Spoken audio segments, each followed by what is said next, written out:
Happy Thursday, everybody. Welcome to another edition of Reezy Scorecard. Today, we are looking at the September 21st, 1985 fight between Larry Holmes and Michael Spinks. This, of course, is a historic fight because Holmes was 48-0 at this point. If he had got to 50-0, he would have been the first person, the first champion to retire with that record since Rocky Marciano. Of course, we know now Floyd Mayweather has broken this record since, so it's not as significant, but there was a huge weight to it back then. And Larry Holmes lost this decision to Michael Spinks. Two of the judges, Harold Letterman and Dave Moretti, scored at 143, 142 for Spinks, a little close for my taste. Then the third judge, Mr. Lawrence Wallace, scored the bout. This is kind of interesting. He scored the bout 8-5-2, so 8 rounds to Spinks, 5 rounds to Holmes, 2 rounds even. Like I said in the last episode, we don't really see 10-10 rounds, especially in high-profile fights anymore. But they definitely still did it back then in the 80s, and they still do it now. But it's a lot less common than it was back then. Me and Lawrence Wallace actually had the exact same scorecard, except the 2 rounds he scored 10-10. I scored both of those rounds for Spinks. My card is 10-5. And if you break that down on the 10-point must system, 145-140 for Michael Spinks Jinx. Okay, so I agreed with the 3 judges for the first 2 rounds. I gave both of the first 2 rounds to the defending champion, Larry Holmes. So they were both close. Round 1, I labeled close. Round 2, I labeled extremely close. And they're feeling out rounds. Round 1 is definitely what you call like the definition of a feeling out round in a high-profile fight. They're circling each other, they're feinting, they're posturing. Neither of them are really throwing. Still kind of looking for openings. Spinks opened up a couple of times, and this is a theme throughout the fight. Spinks is throwing the combinations, he is opening up, but especially in the early going, it's just Holmes's jab that's carrying the fight. Holmes is you would definitely say, especially in the first 2 rounds, and even later in the fight when Spinks is winning, that Holmes is still the ring general. Holmes's jab is carrying a lot of the fight. Of course, after Spinks starts opening up more, it's just not enough, and Holmes never really opens up beyond the jab. But round 1 for Holmes, 10-9. Round 2, I also gave to Holmes, and I know you're not supposed to do this because they can't do this when they're actually watching at ringside. They only get 1 chance. But I watched this round twice, and there's actually 2 rounds I watched twice in this fight because there's just so many where there's not much that differentiates them. But I did watch this round twice, and I gave it to Holmes, extremely close. And Spinks did land 2 really good left hooks near the end of the round. Nothing he throws really hurts Holmes. You have to remember Spinks was coming up from light heavyweight. Holmes was already a natural heavyweight, so typically walking around, Holmes is probably about 25-30 pounds bigger than Spinks, so nothing really hurts him. But he throws 2 left hooks that get Holmes's attention, but it wasn't enough for me to give Spinks the round because, again, Holmes is the ring general. Holmes is controlling what they're doing. Holmes is controlling the center of the ring with his jab, and his jab is beautiful. Holmes has one of the best jabs in boxing history. It's a real just piston jab. Contemporary, who could you compare it to? Maybe like a Triple G or a Sergey Kovalev, who's really the rare kind of guy who's really throwing that jab to hurt you, the piston jab. And Holmes definitely has it. So after 2, 20-18, 2-0 for Holmes. Rounds 3 and 4, I give to Spinks clear. Most of the rounds Spinks wins, I give to him clear. And in the 3rd round, it's Holmes abandons the jab, and Spinks is still throwing the combinations. He's getting through repeatedly with the left hooks to the head, and even late in the round, and he's so awkward. He's getting these weird angles. He's throwing this leaping, weird left jab, but late in the round, he even lands a pretty big left uppercut that definitely gets Holmes' attention, and really, dominating's too harsh of a word. He doesn't dominate the round, but he's the clear and consistent winner. He beats Holmes to the punch every time. Round 3, 10-9 Spinks. And round 4, 10-9 Spinks. He's landing combos. He lands a couple of huge right hands. Holmes in this round, he's still throwing. Still has a beautiful jab, landing the jab when he throws it. But Spinks is landing a lot more. And the thing I think that separates them, when it's a jabbing battle, Holmes is getting the best of it. And this is a theme throughout the fight. Spinks starts landing that right hand. He starts throwing the combinations with regularity. Holmes never really starts throwing the combinations with any kind of regularity. And you could attribute a little bit of that, at least, to the fact that going into this fight, Spinks is 29, closer to his physical prime, and Holmes is 35. Of course, he was 48-0. He's getting to the end of his championship run, so he's certainly not as fresh as Spinks. Round 5, I do give to Larry Holmes. It's a close round. This is not one of the last rounds I give to Holmes. I think I give him 2 more in here, but round 5 goes to Holmes, and it's Spinks is still landing. He's still being awkward. He's still getting to the angles, but Holmes' jab, round 5 is the best Holmes' jab looks in this fight. He's landing it with regularity. He's touching Spinks with it every time he throws it, and it's snapping Spinks' head back. He's not landing anything besides the jab, but he's just nailing him with the jab throughout the round. So I think that's a close but clear, pretty easy Holmes round. Then round 6, it's going to go right back to Spinks. It's a jabbing match for most of the round, but once Spinks starts opening it up, Holmes doesn't follow him. So he's just finding a home for the right hand. Holmes is slow to block the right hand. Spinks is landing it. He's the only one throwing combinations. So you have to give it to him. And that's another clear round I give to him. And round 7 as well. And after round 7, I'm going to have it 4-3 Spinks. But I think that's another clear Spinks round. And the thing about round 7 that's kind of interesting is he's out jabbing Holmes in this round. And the commentators are noting it, that it's awkward. Sometimes it's leaping. He's throwing it from weird angles, but it's landing on Holmes.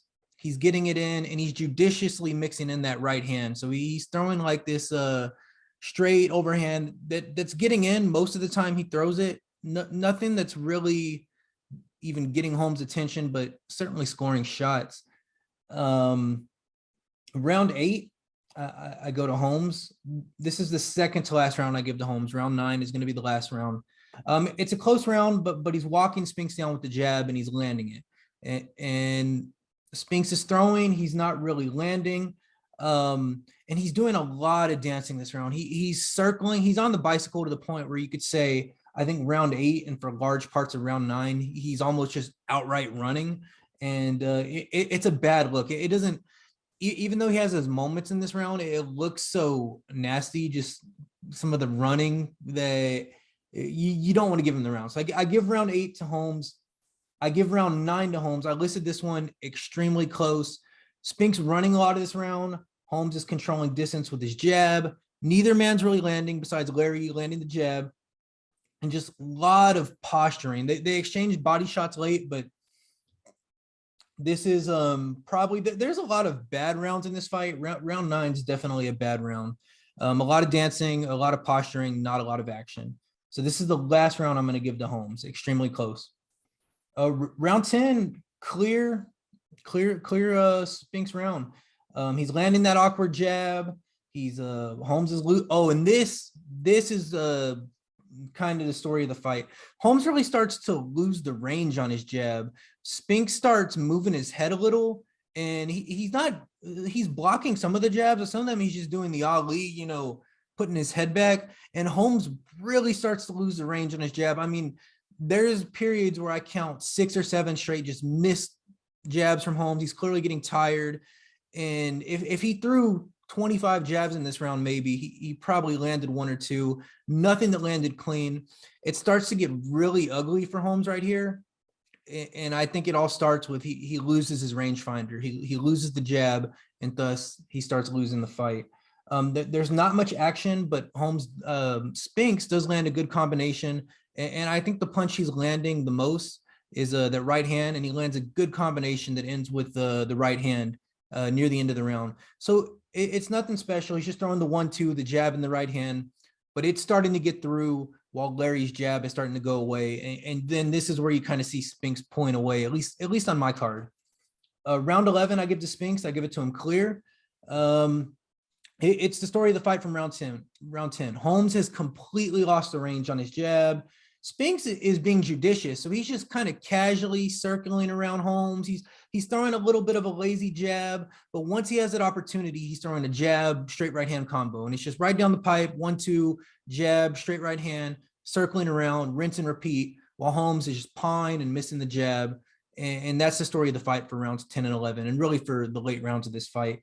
Round 12, Spinks 10-9, clear. It's an ugly round because Holmes really doesn't throw anything this round except for his jab, and he's missing his jab. So Holmes is just jab, jab, jab, miss, miss, miss. And Spinks is doing the same thing. He's not hurting Holmes, but he's circling around him, throwing that 1-2 down the pipe. He's touching him. And that's how he's securing some of these rounds on my scorecard. Round 13, I have close, and I put round 13 and round 14 in this category of course, I already said this, you're not supposed to do this. Judges can't do this. But these were such close, weird looking rounds that I watched round 13 and I watched round 14 twice because they have a pattern where, because I didn't want to ignore what Holmes did early. What happens here is Holmes's trainer is just yelling at him like crazy in the corner to, get off your ass and start punching. And he's doing it in a country accent. So I'm sure it made for good TV back then. It's making for good YouTube watching right now. So every time, or at least in 13 and 14, for the first minute, Holmes comes out really strong. He's ripping the right hook behind the jab. So for 13 and 14, he dominates the first 60 seconds of both of these rounds. And that's really what made me have to watch it twice, because I didn't want to ignore what Holmes was doing early, because he does come out in these rounds looking nice. He's coming out strong with the jab, putting the right hook behind it. But the last 2 minutes of both of these rounds, and I'm looking at my notes here, and I was going to say especially one round, but really I think it's both of them. He just stops for 2 minutes, and that's when Spinks just starts circling around and landing the combinations again. He's throwing the jab, and he's putting the right hand behind it. And sometimes here he's actually mixing in a little left hook to the body, some 3-punch combinations. And for the last 2 minutes, he's the only one working, to the point where you really just have to give him the round. So I watched this one twice. I gave the 13th to Spinks. I was just tired of watching Holmes do nothing for the last 2 minutes, kind of paw with the jab, missing the jab, which is a pattern of this fight. Then round 14, Holmes, same thing, comes out. He's having his moments. He's landing his jab. He lands 2 really nice right hooks to the body. But as the round goes on, he just lets Spinks kind of tee off. And Spinks isn't hurting him, so tee off's a little dramatic, but Spinks is the only one throwing. And more importantly, the percentages are high. And I know Spinks ends the fight at a higher percentage rate of landed punches than Larry. And that's despite the fact that he threw more punches, because usually someone throws more punches in a close fight. Maybe the other guy lands a better percentage. But in this fight, Spinks threw more. He landed a better percentage. And especially in round 13 and 14, these last 2 minutes of the round, he's landing almost every combination he throws. He's looking good. I labeled round 14 as extremely close. I watched it twice, but I ended up giving round 13, round 14, both to Spinks. So going into round 15, he's 9-5 on my card. So at least on my scorecard, Holmes was going to need round 15 to win. Of course, 2 of the judges only had it 8-7 Spinks, so I don't think he was going to need a knockout on all the cards. Going into 15, he still could have got a draw, or he still could have got the decision actually, but that's not the case, because Spinks dominates round 15. Spinks turns the table on Holmes in round 15, and he comes out strong, and he says, "You're not going to bully me, Larry." So he comes out throwing combinations. He actually backs up Holmes for the first time in the fight, pushes him to the ropes. And for the first 2 minutes, he's just nonstop. He's more active than he's been at any time of the fight. This is actually his best round of the fight. And you would think it'd be the opposite, because Holmes is the champion. Holmes is 48-0. He knows he needs this round. But Spinks just comes out and dominates him until the last, I want to say about 30 seconds left in the round. Holmes lands a right hook, and it's the best punch of the fight. It's of everything both guys throw off fight, this right hook Holmes lands is the best punch of the fight. I won't say he hurt Spinks. I don't know that he hurt Spinks. He definitely staggered him. He has Spinks backing up for a little until Spinks recovers and flurries before the end of the round. I still give this round to Spinks just because he won 2 minutes and 45 seconds of it, but I wouldn't necessarily begrudge somebody. It's tough to give it to Holmes. He hurt him, but Spinks dominated every aspect of the round. So it's a Spinks round on my card. And so that puts me, Reezy scorecard is 10-5 Spinks.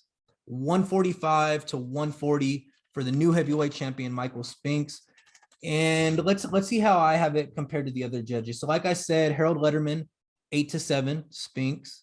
Dave Moretti, 8-7, Spinks. Lawrence Wallace, 8 Spinks, 5 Holmes, 2 even. So they all have it a little closer than me. So this isn't necessarily a controversial fight when you look at it in the realms of boxing history. Of course, Larry Holmes said he thought he won, although he was gracious in defeat, but he said he thought he won. But if you look at the press scorecards for this fight, they're kind of crazy. I guess the big press scorecards back then were United Press International and the Associated Press. That'd be the equivalent of ESPN scoring the fight today. The Associated Press gives this one to Holmes 9-6, 144 to 141. And United Press International actually scored this one for Holmes 9-4 to 2, 146 to 141. Those scorecards are crazy. And I think, with the major press outlets having scored the bout the way they did, it kind of led to the conclusion that if not a disputed decision, it was a shaky decision. Of course, Holmes was going to get his rematch either way with the stakes that were there for this fight, the heavyweight champion and the great champion Holmes was. But this isn't really a close fight. To the commentators, to me, I don't think they think they're watching a controversial fight. They actually say the scorecards are a little too close. If you're watching the broadcast with Larry Merchant and Sugar Ray Leonard, they say the scorecards are a little too close. So I would call this one a competitive but clear decision, 10-5, 145 to 140 for Michael Spinks. Thank you for watching. Please, if you're getting any value out of this, please like and subscribe. And tune in next week. We're going to look at the sequel to this fight, which I think is considered more controversial. A lot of people think Larry Holmes won the sequel to this fight.